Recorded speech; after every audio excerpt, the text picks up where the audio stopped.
J'utilise le Solix depuis le mois de novembre 2021. Ça correspond en fait à mon installation en cabinet libéral à Lyon, au centre ophtalmologique Kléber. Alors pour moi, il était indispensable en tant que spécialiste de la cornée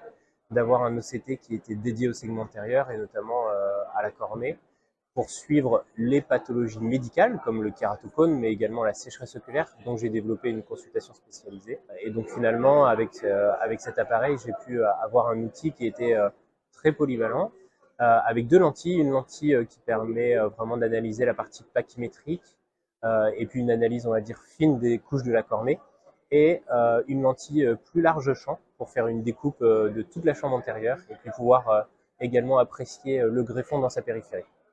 Comme je réalise essentiellement des greffes de cornée endothéliale, il était pour moi important de pouvoir suivre l'évolution de mes greffons et de pouvoir dépister rapidement en post-opératoire des décollements du greffon afin d'éventuellement poser l'indication d'un rebuilding chirurgical.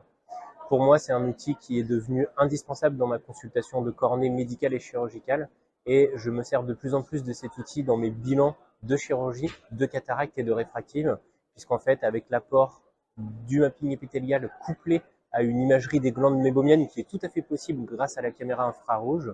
ça me permet de dépister des facteurs de risque de sécheresse oculaire et donc de mieux orienter le choix chirurgical pour mes patients. Très sincèrement, j'ai parlé avec plusieurs utilisateurs français du Solix, je pense notamment à Pablo Diguero, et on s'est fait la même réflexion. Le Solix, en fait, une fois que vous commencez à l'utiliser et que vous êtes spécialisé en segment antérieur, globalement, vous ne pouvez plus vous en passer.